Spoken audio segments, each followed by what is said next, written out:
Ministra Carmen Lúcia, ação direta de inconstitucionalidade 2329, a relatoria de Vossa Excelência, requerente governador do Estado de Alagoas, requerida Assembleia Legislativa do Estado de Alagoas. Após essa ação, eu gostaria de levantar uma questão de ordem que ficou no final da sessão. A ministra Carmen Lúcia me havia advertido, senhores ministros, de que na sessão anterior, quando julgamos aquele habeas corpus, de relatoria do ministro Ricardo Lewandowski, referente à possibilidade de haver composição por membros convocados, ao final da sessão ficou de se acertar se haveria uma delegação do plenário para que os ministros pudessem monocraticamente, nos casos rigorosamente iguais, se seria o caso de delegar para que pudesse aplicar o precedente e, portanto, fazer o julgamento monocrático. Eu lembrava isso agora, que é o que o presidente está colocando. Presidente, a colocação não é cogente.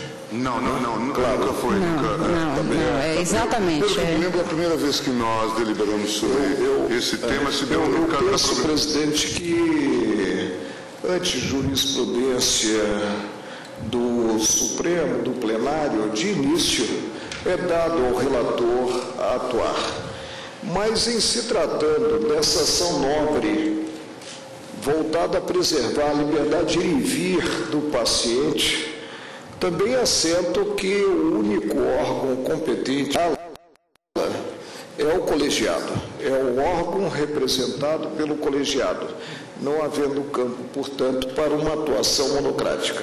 Até mesmo para assentar se se trata de situação idêntica à apreciada pelo plenário. Por isso, com todo respeito aos colegas que pensam de forma diversa, me manifesto no sentido de não ter-se essa autorização para a atividade individual dos integrantes da Corte.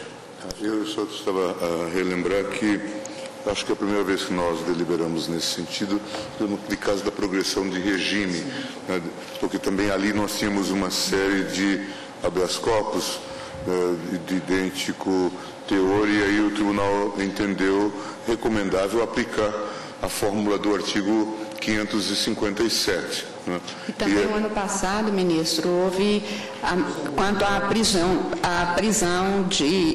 civil.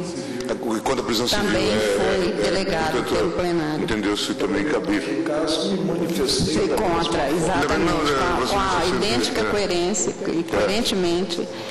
E, além deste caso, também Vossa Excelência lembrava ao final da sessão passada que, no caso das ações que tivessem como objeto, que também havia reiteradas manifestações desse plenário relativamente ao reajustamento ou à atualização dos valores dos abonos dos juízes, que é uma matéria pacificada. Naquela sessão eu mesma fui relatora de 4 ações originárias. Vossa Excelência parece-me que se encaminhava no mesmo sentido. Eram ações ordinárias? Originárias. É uma voz isolada no colegiado. Como? É uma voz isolada no colegiado, não se importe com ela. Não, é que eu estou levantando, ministro, uma outra matéria. Não, ministro. Ela trouxe precedentes. Eu conheço os precedentes do tribunal. Agora, ante precedentes, minha ciência e consciência, eu fico com estas duas.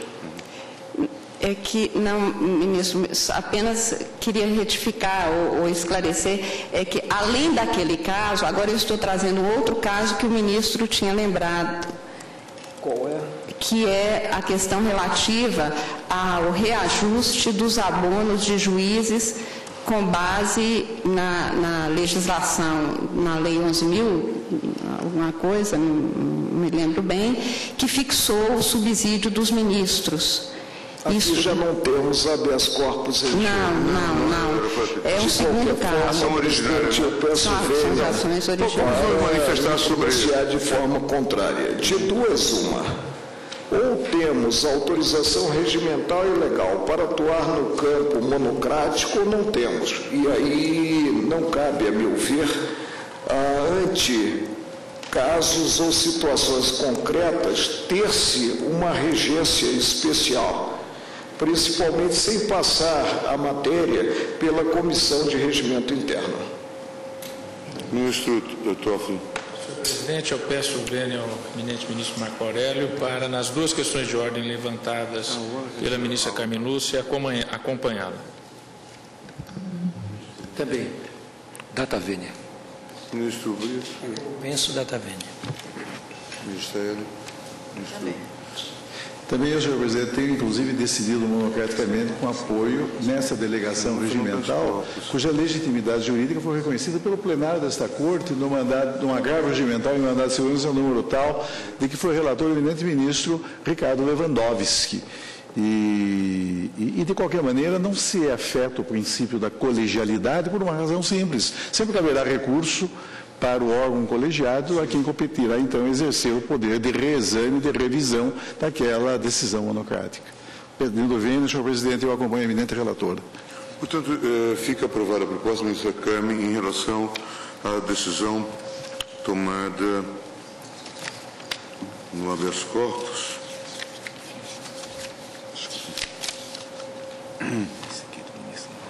Da relatoria do ministro Lewandowski, 96.821. E agora, Vossa Excelência está propondo que idêntico entendimento se adote em relação às ações originárias, né, que foram objeto de decisão 1522, 1524, 1541, 1563. O senhor Marco Aurélio já se manifestou em sentido contrário, eu registro aqui já o voto vencido de Sua Excelência. Ministro Toffoli. Quanto à matéria referente aos... Sim, já se manifestou. que Vossa Excelência separou as votações. Separei as votações. Sim, eu já tinha me manifestado a favor das duas. Então, separei o efeito de... Volto a me manifestar, então, com a devida em relação a favor da questão de ordem levantada pela ministra. Todos os processos tiveram a relatoria da ministra Carmen Lúcia. De acordo. Aprovado também aqui vencido o ministro Marco Aurélio. Posso passar o relatório da ação direta, presidente? Sim, por favor. Ação direta de inconstitucionalidade 2329, ministra Carmen Lúcia, requerente governador do Estado, requerida Assembleia Legislativa do Estado de Alagoas.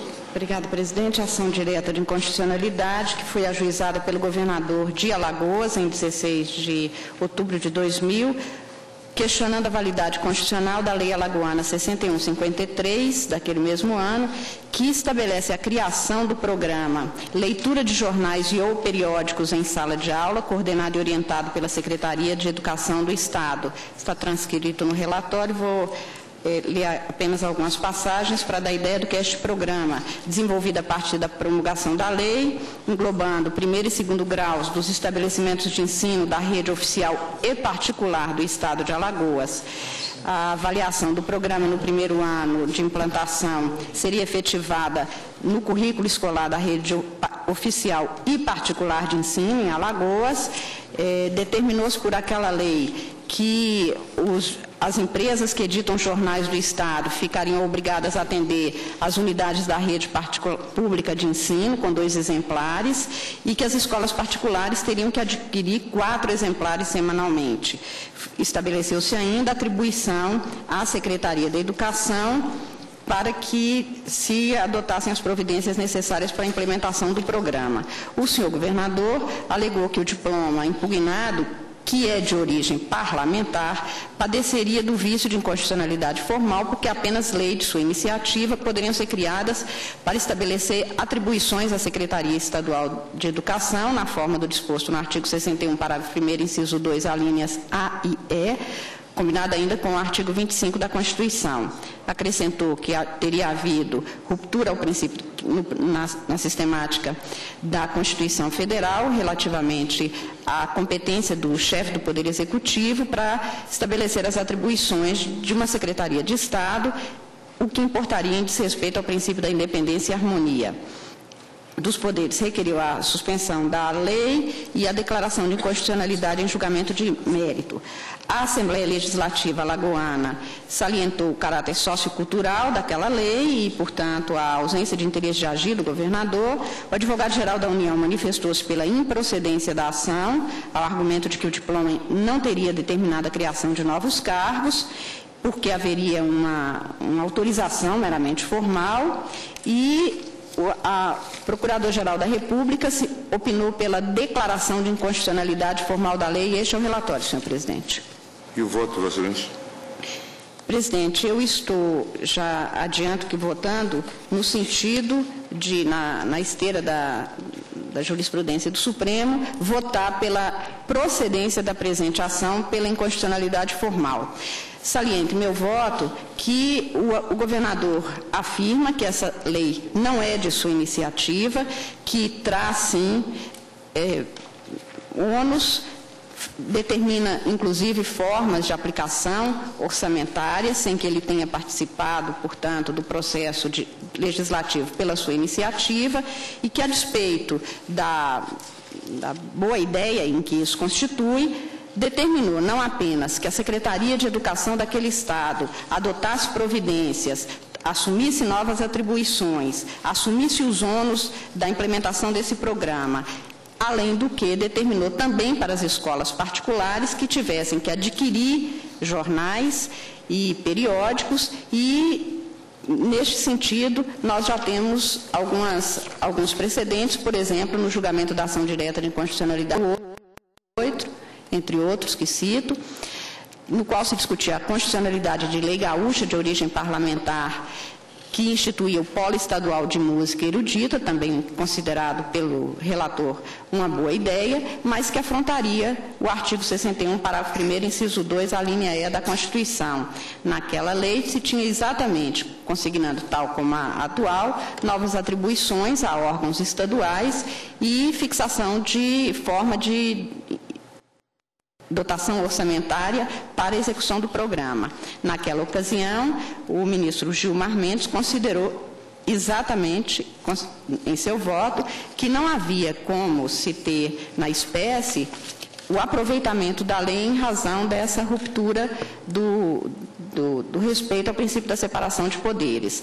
Nesta lei alagoana, se tem que o Poder Executivo ficaria autorizado a abrir crédito em favor das escolas públicas para permitir a aquisição dos exemplares suplementares, mas não é este o ponto único da lei, porque, embora tenha autorizado o Poder Executivo a abrir crédito, o texto normativo impugnado afrontaria o inciso 1 do artigo 167, por ser taxativo na vedação de se iniciarem programas ou projetos não incluídos na lei orçamentária, esse dispositivo revelando, na sua simplicidade, que o orçamento anual, como instrumento de execução dos programas que se contém, haverão de estar de acordo com o que fixado por lei de iniciativa do Poder Executivo. Neste sentido, também, nós temos, entre outras, a ação direta 1759, de que foi relator o ministro Nery da Silveira.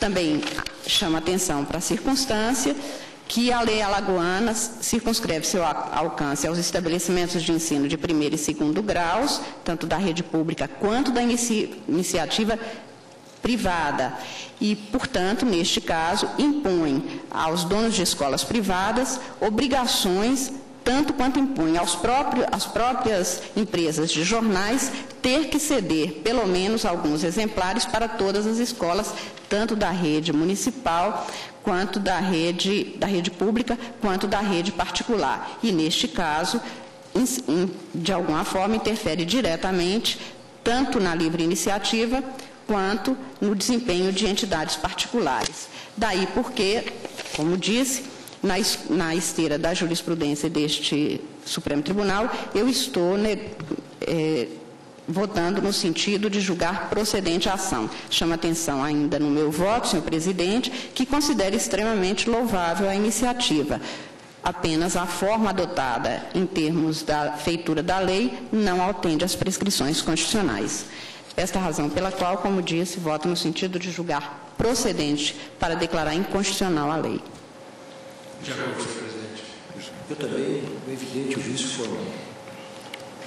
Pelo vício formal também. Também, senhor presidente, o conteúdo da lei é bom, é de boa inspiração, mas há um aspecto de ordem técnica que não pode ser suplantado e que diz respeito ao procedimento, né, no plano, portanto, da formação da lei. O vício é de ordem formal e eu acompanho a eminente relatora. Reconheço também, presidente, o vício formal. Marco Eminente relatora, senhor presidente. Portanto, julgou-se procedente a ação nos termos do voto da eminente relatora.